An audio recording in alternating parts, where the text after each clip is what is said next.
So I'm just going to open it up. We have this extraordinary group of panelists who have really, for the last couple of decades, been involved in how we actually think about language being an asset, and how do we actually change the educational paradigm in our schools for language to be an asset for all students.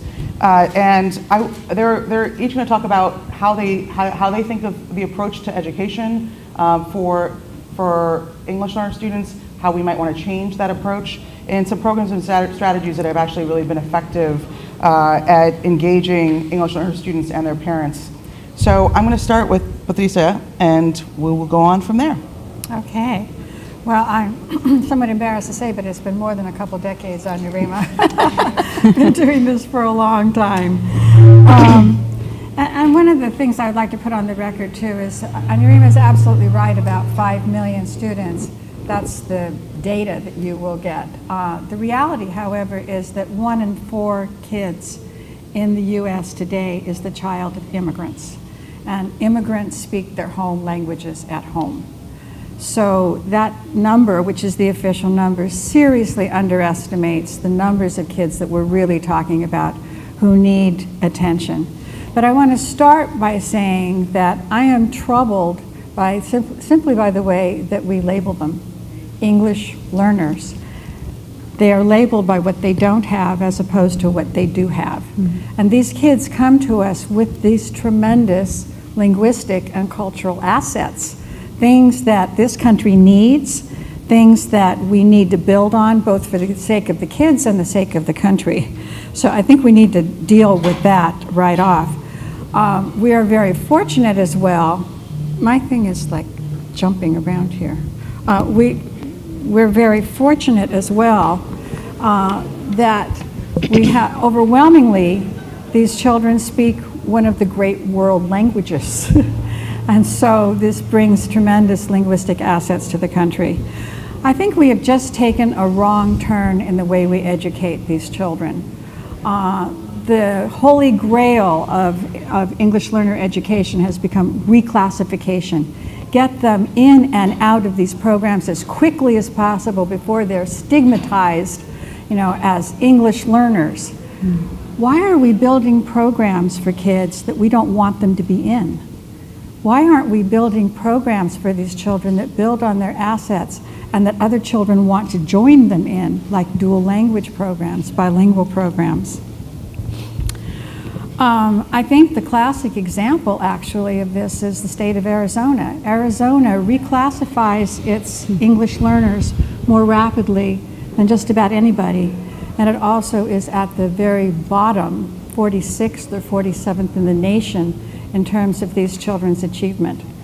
We need to be focusing on the kids' academic achievement above and beyond which language they are getting that achievement in. English comes, achievement gets lost if we pass up these opportunities to educate these children because we're so focused on English. Do I have any more time or shall I stop here? You can continue. Okay. Let me just say what we do know from the research. We have some absolutely stellar research that's been done in the last few years, very high quality. And what it tells us is that those children who come from these immigrant homes and retain their home language because it's taught to them alongside of English, go to college at higher rates. If they're Latinos, they're going to go to 4-year colleges at higher rates. They're going to earn more out in the labor market once they leave college. And they have enormous cognitive advantages. They're actually, in a certain way, smarter than kids who are educated in only one language. So the bottom line is we've taken a wrong turn. We need to be educating these children in a way that builds on the assets that they have. And it will, in the end, do well for the kids, it'll do well for the society. Thank you. Hi everyone, my name is Crystal. And I'll start with that last point about building on the assets. And I think when we think about what we may need to be doing differently, in my head, so what we focus on mostly is on teachers and providing the best supports that teachers need in this space to really give the kind of education that we feel English learners deserve. But one of the primary things I think before we even dig into how is like really around our system and the mindset we have around English learners. Going back to your label, right? It is we can't have this deficit perspective in how it is. And I think when I talk about mindsets, it does come down to what instruction says and so forth. But I think a big part of that is just even what we expect English learners are able to do and what we believe about that, right? So one prime example, right, is when we're thinking about, one of the areas that we touch on is the high quality instructional materials and what those actually mean. And really this narrative around not pushing for English proficiency, which is a focus on many of them right now, and part of the reason why it's been a siloed approach, right? Well, go learn English here, whether it's the pull-out model, the push-in model, ESL separate from content. And that's part of the paradigm shift we're really pushing for, is that language and content cannot be taught separately anymore. It has to be simultaneous with content. And at the end of the day, like, they're kids, right? The whole purpose of why we're all here is to build a better education and an education that they deserve. And that is really with the focus on learning. And as Patricia just said, like, we know from research, if you focus on that learning and giving them the same access as every other kid in that grade level, English will come. But the learning has to be exciting, it has to be engaging, it has to be something that they want to be doing. And the truth is that's just not easy sometimes for teachers to understand how to do that. So as we thought about a lot of ways that we could really approach this is, teacher professional development and instructional materials. Whether we want to face it or not, those materials drive a lot of the content instruction in that classroom. And we really do feel it must be good and it must be engaging for ELs and it must be inclusive of their linguistic needs. Part of this, and I think too, is around the asset building, right? A big buzzword I think that has constantly been in the space, but when we think about materials, has been about cultural relevance. And we've gotten approached of, can you look at the authors in these texts and tell us like how we can make them more brown and black authors to be more culturally relevant? Yeah, but that's one part of cultural relevancy, right? Like, and responsiveness. Does what you're teaching and the way you teach it really build on the kids' assets? Are they seeing themselves in these stories and building them up to say, oh my gosh, look what I can bring to this learning. Look at my experiences. And I think just this general sense of like what everybody's life and learning should look like. What are we doing to bring that out of the students and say, you know what, you already come with extremely in-depth experiences that we need to know about and bring that out. And I think instructional materials that are educative and have those features for teachers to guide them and say, oh, when you're going through this complex text, this is a way you can pull out some of these things for English learners. And so we are really trying to be a help in that space. We really want to work with content providers out there that are looking to say, okay, English learners, as we said earlier, 1 in 4, as you said it at home, it's predicted to be 1 in 4 classrooms by 2025, I believe, are English learners in our classrooms. And so I just say for people here, if you're doing anything related to education and you're not doing anything related to English learners, I hope this is a wake-up call because 1 in 4 kids in these classrooms by 2020 will be there, and we do not want to be playing catch-up later. And so I think these are part of the things that we're trying to approach with instructional materials and PD, and I'll stop right there because I'm sure there's so much more I could say about that. But. Thank you. And before we get to our last two panelists, I put some pads and pens around the room. If people have questions, we're going to leave some time for questions at the end. I would love for you to write them out. We will have them picked up, and I can actually have them already ready to go for the Q&A time. And I now will turn it over to Gloria. Great, thank you. Gloria Corral, I'm with Parent Institute for Quality Education, and I think this question is really challenging. I think our perspective around two things. What is the role that we as educators play vis-a-vis a community that we serve? And I think that's really important because I think our system hasn't yet shifted to a different set of students and families that are now, certainly in California, but increasingly is the case across the country.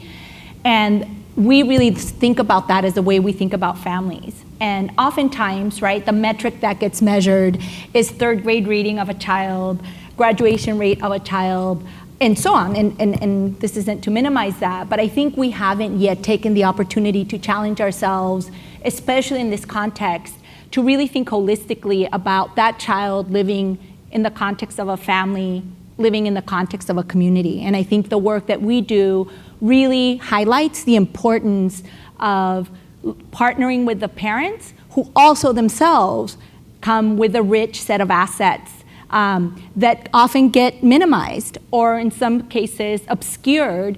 And so part of our challenge, I think, is to, on the one hand, highlight the students, of course, but you can't do that if you are negating the experience that made them be at school, right? If we don't see their parents, if we don't see their aunts and uncles, if we don't see their extended family, we're actually not seeing them, we're not validating them. And therefore, they're not turning to their families as the asset that many of us who were privileged enough, or many of you who are privileged enough to turn to your grandfather to tell stories, for somebody else to help you really make the connections between experience and learning. And so I think for us, what we bring to the table is expanding our definition of success to not make it exclusive to whether or not a child gets reclassified. We tell our parents, we understand why you're worried about reclassification. We really believe that. But that should not disempower you to ensure that you're talking to them in your native language and talk about the richness of the culture and the reasons behind why you are making the choices that you're making. And so, interestingly, or maybe not, because it seems pretty obvious to us, parents who are empowered to find who they are and how they share that connection with their children end up doing better. They graduate at higher rates, so almost 90% of kids that participate through our program, they graduate from high school. 70% of them go on to higher education. And what's our magic sauce? It's actually believing that families matter, that a parent is the single most important teacher, and that we need to meet parents where they are, but empower them to do what anybody who's a parent here wants for their child, which is to make that child's experience the best it can. And so we really bring that to the table. Let's expand the conversation and not look specifically or exclusively at the child without looking at the family and the community in which they live. Great, thank you. I think I'd like to maybe take a different perspective. When you look at, I think, and Patricia mentioned that the U.S. education system has competing interests. You have a budget that's geared towards reclassification, and that budget disappears, and yet we are not, doing what we've been talking about here, which is looking at the assets. And so, any investors in the room, just think about using some of your capital and going out and investing in a company, and overnight saying, okay, everything that we invested in, we're not going to use. Well, that's not a very wise investment. We have tremendous amount of assets coming into our classroom. The diversity and culture and opportunity that we have to use that to make our country so much better. We have a tremendous opportunity. So at Imagine Learning, we were formed 15 years ago with the goal in mind of teaching language and celebrating language to the children of the world. Well, we first thought that we would go into the China market, but what we quickly realized was in the United States, there was plenty of opportunity and need to celebrate the language that our kids come to school with. I grew up in Salinas, California, and obviously my last name is not, I'm not from Mexico. I grew up in a very white household, but I grew up in a very interesting environment where my best friends in North Salinas High School, 85% Latino. And each one of my friends, they experience things that I never experienced. Their parents not wanting to come to their track events, their parents not feeling comfortable to engage in their learning opportunity. And as I got older and I moved to Chile for a few years, and I've always had that desire and goal to make opportunities for all of us, because language development is not just a language, if my native language is not English, it's an opportunity for all of us. And so we need to leverage those assets, and I think we're looking at it the wrong way in our education system today. We're saying, let's get them to English as quickly as possible. Whereas we're starting to see some of these states become a little wiser and become a seal of biliteracy. And we need to focus on that and look at, if anyone's traveled to Europe, you see that it is such a diverse, trilingual countries, and that is who we need to become. So at Imagine Learning, our focus is language development and acquisition. We celebrate the home language. We help them become more literate in their home language, whether it's Spanish, and then we help them also perform.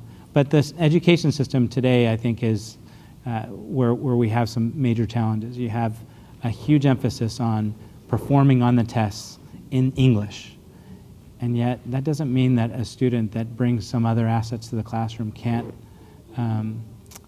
can't provide much more rich experience for everybody else in the class. Thank you. I want to say a couple things, which is I come to this as a civil rights lawyer, and the cases that we had around English learners were in every state in this country. And so we were looking at English learner populations in Oklahoma. We looked at a place like New York City, which has 160,000 English learner students in such a diverse number of languages.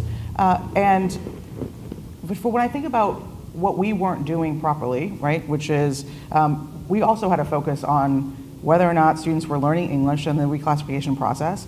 And we didn't look at the ways in which the educational resources that were available for students, when we think about how we should be educating it, is what is the needs of the learners? And how is it that we make sure that academic success is the focus and the resources that are in classrooms, and this is where I think there's a tremendous opportunity here, which is the technologies, the ways in which you're engaging now can really be a place where we can have linguistically accessible, engaging, whether it be through technology or otherwise, learning for kids. And I think that that's the way in which we should be thinking about this area of our work, which is how do we make sure that we not only are thinking about the ways in which we've all sort of pointed out the problems, which is reclassification or learning English, but how do we actually just think about the academic experience being one that is as rich as possible for kids to whatever language they're speaking. So with that, I want to go back. I think there's a couple of different programs and strategies that you have all been able to see have been very effective for students. And I want to start with Patricia because I want her to talk about dual language programs, and in particular some of the ways in which dual language programs have been effective at addressing long-term problems in our education system, like segregation, the ways in which we've seen opportunity really, frankly, atomized for kids in all over the country, and this is a way in which we can actually maybe address some of those problems. Yeah, we're very hopeful about that. The fact of the matter is that English learners, or the children of immigrants, tend to be among the most segregated kids in our society. They are segregated into communities that are oftentimes so far off of the mainstream that they don't get the messages that everybody in the mainstream gets. It's really critical that these parents, and of course, I'll just say I just love PK, so I'm so happy that Gloria is here. That parents need to know the information they need to know that they're not going to get any other way if they are in these segregated communities. So one of the things that we've seen as a very hopeful possibility is the dual language programs that are sprouting up all over the country. English-speaking parents are willing to cart their kids across district lines, across the district, from here to wherever, in order to get their children into these programs, because these parents, middle class, upper middle class, well-educated, know the research. They know that these kids are going to outperform the other kids who have only one language. So these dual language programs that require a 50-50 kind of enrollment, 50% of children who come to the classroom with a native language other than English, and 50% of children who come to the classroom speaking English. This is one of the great opportunities we have in our society to actually desegregate our schools. And it needs to include all groups. This should not just be Spanish speakers and English speakers. I mean, we really need to think creatively about how we use this as a tool to bring all groups together in a more desegregated setting. So at the Civil Rights Project at UCLA, we have really been researching this area and pushing on this model as something that can benefit so many young people in our country. Thank you. Would the rest of you like to talk about some of the programs and strategies that you think have been really effective, and ones that those in the room may not know about, may be missing, that we should really sort of try and make sure we're focusing and investing in? Sure. I think that one of the ways in which we, in our 30-plus year history, it's really taking parents, and it seems so straightforward, but we actually, perfected, if not, we've evolved and really understood that we need to meet parents and where they are, recognizing that the strategies that work are twofold. One, it has to be coming from a place of respect and sort of authentic recognition. So what that means is folks that work with parents are themselves parent graduates from the program, because now they have a model. This person looks exactly like me. Lives in my neighborhood, and now their child is in college. Now they've gone on to Harvard Business School, or so that's the first aspect, and I think understanding the power of that is critical. And then the other, I would argue, is, again, just based on our research, is so understanding respect, but the other, I think, is enabling them to create a community of learners, because oftentimes they themselves may not have been successful in their own learning. And so our model, what it shows is that you are given strategies, you can choose one or two strategies, you practice those strategies at home, and then you come back with a group of similarly minded parents and you interact and you learn from one another. And the empowerment that comes through that cycle of inquiry, because really that's what we call it in education, right? That's what kids do, it's the cycle of inquiry, but using that in our model with parents and validating that experience makes them empowered then to then go out and actually have the skill sets that they need to, things that you and I might take for granted, actually have a worthwhile conversation with their teacher about what standards are, where their child is performing and why, or to understand the difference between a counselor and a principal. Why do I care? What do they do? And how are they going to benefit my child and our community? And so for us, it's really understanding those two pillars of kind of cultural and linguistic relevant pedagogy is what I would, and bringing that to scale. And then really understanding that this skill set of becoming active learners are things that can happen in small and big ways. And I would say, and the way that we would ask those of you thinking about this space is then how do we ensure that technology is embedded in that? Because I see that as really kind of the big exponential factor, but we have the expertise and we have the knowledge because it matters, and we have years of research that shows this, and now it's how do we take it to scale. And so happy to talk with folks about that, but I think these are the two paramount pieces that really make a difference for our communities. Great. Go ahead, Crystal. I was going to jump on that last point and about the research. I mean, this is the exciting part about this work, is that we have research to build from.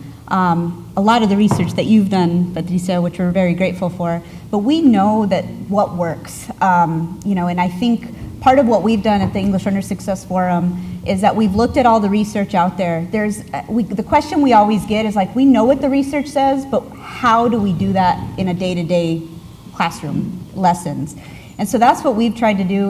We have a framework we have for ELA and for math of what are the most critical aspects of what we know works in English language development, and how does it look in content area instruction? How does it look for literacy? How does it look for mathematics? So that's one part of it, right? But the other part of it that we really pushed on is the fact that we have tremendous assets in our own communities.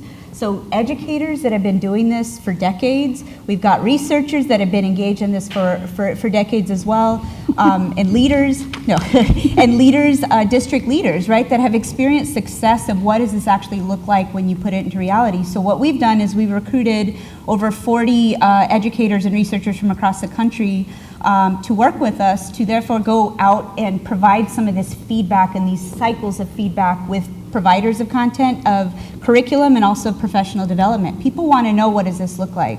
So I think one of the things that we've really got to encourage to do is, we know what the research says, we have people that know what it looks like in practice.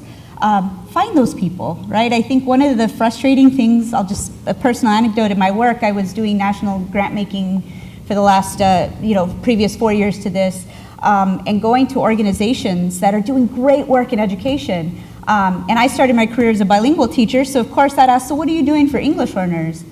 And I always got two responses. We're leaving that to the L experts, or we're gonna figure it out first, what to do with gen ed kids, and then we'll figure out L's later. That cannot be what we're functioning off right now in our system. Over the last 20 years, a report by the Economic Policy Institute in 2017 came out that English learners, if you look at the achievement gap, right, we've seen a narrow gap between students of color and white students. Now, when you look and narrow it down on the research, the two groups that we have not seen any narrowing of the gap, or in some years it's gotten worse, has been between Hispanic English learners and Asian English learners. Now, that is not any fault except our own as a system to not understand what to do better for these students, right? And so I think we've got to be innovative in the sense of we can't be in our own lanes, right? Like, that's part of why the L Success Forum got started, is we want to be a source of support for people that really want to say, I don't know how to do this, I don't know where to go. We want to be that place where hopefully they can find some resources and some actually trained, experienced folks that can be a guidance of support. Right before you jump in, if people have questions, if you want to just raise your hands, and if there aren't, we can take some of them. So if people have questions, please raise your hands, and we'll bring those up. And Jeremy, please go ahead. Yeah, I really like what's been said. I think this is a complex opportunity for us, and it can't be done in isolation. I mean, companies like ours that have been around for 15 years, focused on great quality, high quality instruction for language development and acquisition, are great, and working with groups like the L Success Forum, but there are groups like the Council of Great City Schools and others that have come out with frameworks for mathematic instruction. We're currently working with the Gates Foundation in helping middle school math for English learners, right, and in helping parent engagement there. The council just did a project where they wanted high quality materials created for math. Well, they've done similar things for other areas. So materials, yes, and we need to continue to improve and realize that there's assets we can leverage and continue to do better. But there are also many organizations like, Gloria's, and there's an organization in Utah called Latinos in Action. That is a group that I see tremendous opportunity with groups like that. Thank you. And what Latinos in Action does is they pair high school students, Latinos, with elementary school students and help them to empower and foster a mentorship. Well, those students later become leaders in their school and go on. That program has started to spread throughout the country. Those are things that we need to look at systemically to say, how can we make a difference? It can't be Imagine Learning, an ed tech company in isolation. It has to be partnerships to make sure that our Patricia was talking about dual immersion. Utah, this small little state, as you well know, Number one in the country. Number one in the country with dual immersion, because and I think he's here, Senator Stevenson, was the one that championed the cause. It's $97 a student a year, and yet we have 8,000 students entering first grade every year learning to be biliterate and bicultural. And it's not just a one-way immersion, it's two-way immersion. And these students are exiting. I have my neighbor across the street is from Vietnam.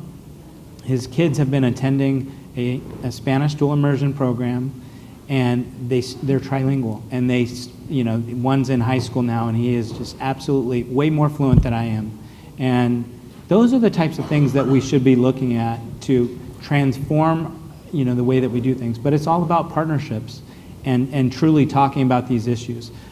Our focus is pretty focused on English language arts and math and helping with language development and acquisition. That's what we do at Imagine Learning. But we also recognize that we can't do it in isolation. We need to work with, and we have been working with, people like Crystal and I think, parent organizations. It's critical. What happens in that area around parents and the dynamics that happen when parents don't speak the language, there's a lot of research around it, that it creates somewhat of an awkward situation for students to have to translate for their parents. So what does that do? It creates shame for the student, and the parents don't want to enter the schools. And the That parents should- lose It's actually- authority. And it's actually against the law, too. Yeah, Yeah. and it should not happen, but it does. Right? So let me, I think there's a theme here, and I just wanted to add a couple of different categories to it, which is there's a lot of conversation, there are a lot of different examples here about platforms to engage parents, platforms to engage students, personalized learning platforms. There are conversations happening about social emotional learning. In any of those contexts, I think part of what we're trying to say is it's critically important that you're thinking about the linguistic diversity of the students that you're serving, and how do you actually have that be something that is built in and designed in any product or service that you're providing, and not something that is sort of put into the box of this is for English learners, this is for for general education students, whatever that means in America today, and that we're very intentional about who it is that we're trying to serve and how best to do that. And so I have a question here. If there are other ones, please again put up your hand, and we're happy to grab them from you. One of the questions is to Jeremy, and I think this is a question across the board, which is how do we really think about accessibility and affordability of the kinds of services and products that are being provided, and how to make them sort of accessible to a range of school districts when we know all the different ways in which resources are constrained right now. Yeah, I mean, so you have different funding sources, and Title III is the main funding source for English learners. 720 million roughly, hasn't increased in many years. In fact, it's been stagnant.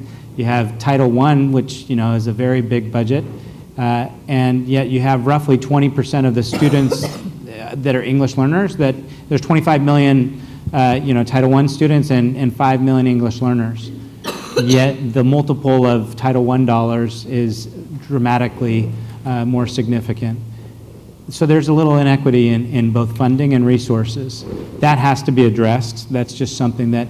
But when you are in this resource-constrained environment, how can you make a difference? So I think, programs, like what Gloria has, and coming in and working with the district, partnerships like ours, we have, millions of students using our programs around the country, and it's possible. It's just prioritization. I also think that school districts. We work with many of the largest districts in the country. Many of them, English, EL departments or ESL, depending on the state, wherever you are, is typically a director level role that doesn't sit on the cabinet, that doesn't, operate. Yet it's at least 10% of the population, and in many districts around the country, way more, and yet they're not getting the attention. So I think we should challenge the school district leaders to step up to the plate and put leadership in place, because the strategic plans have to be there to say it's not just in isolation. Frankly, if you just want to get Imagine Learning by itself, we're not going to solve your opportunities that you're trying to look at, right? It's got to be a systemic approach, and in the end, this is all about helping children succeed achieve their maximum potential. So funding is a challenge, but there are great opportunities to put programs in place. The challenge is how do you educate districts so that there's a process to do that. Jeremy, you noted that in Utah, and Utah is a state that is especially good at being frugal about its spending, $97 a student is really a drop in the bucket. Oh, yeah. I mean, that's something that pretty much everybody can come up with.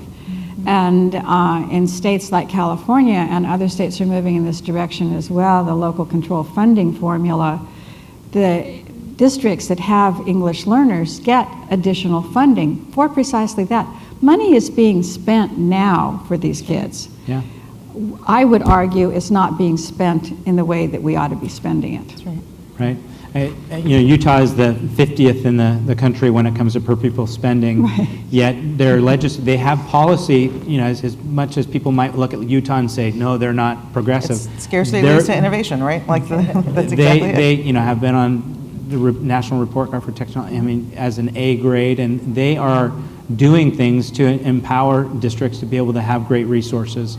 So they have a statewide initiative that was run through the State Office of Education for English learners, providing resources there.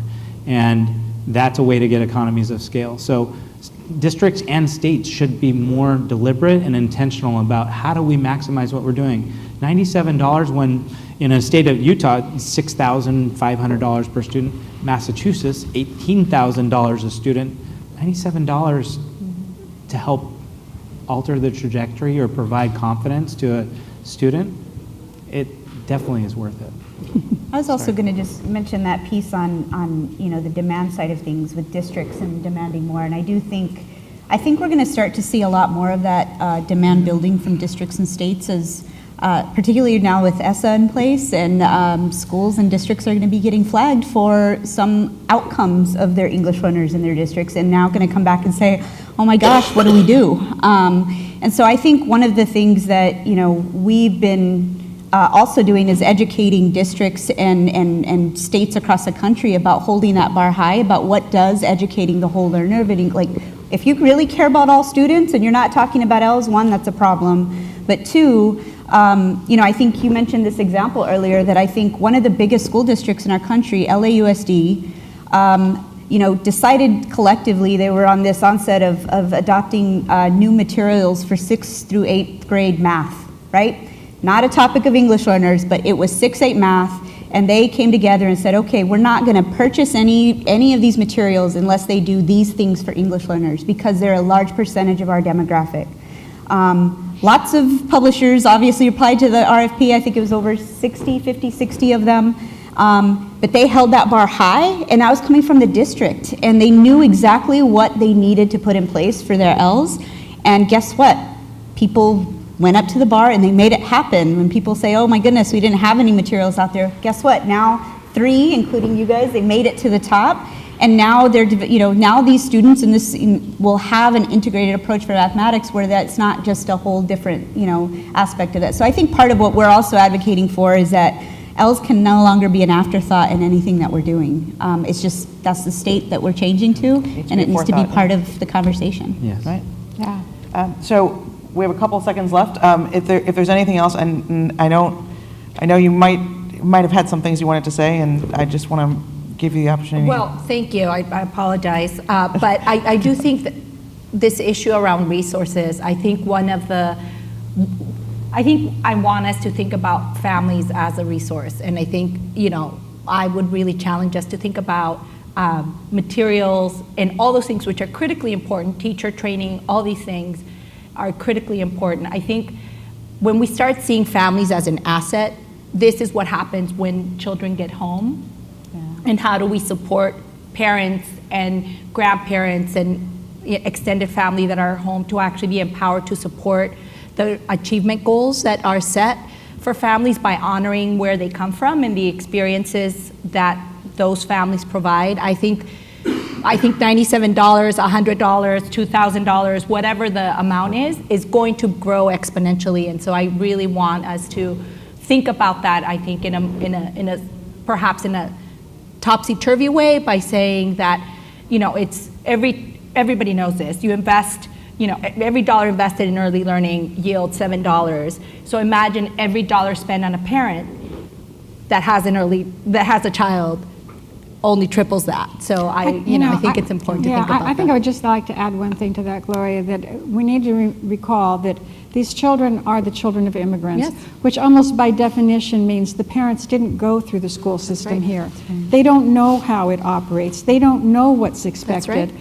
And that's what I think is very powerful that you do, is you put that information in parents' hands so that they can help guide their kids. Right. Thank you all. Thank you.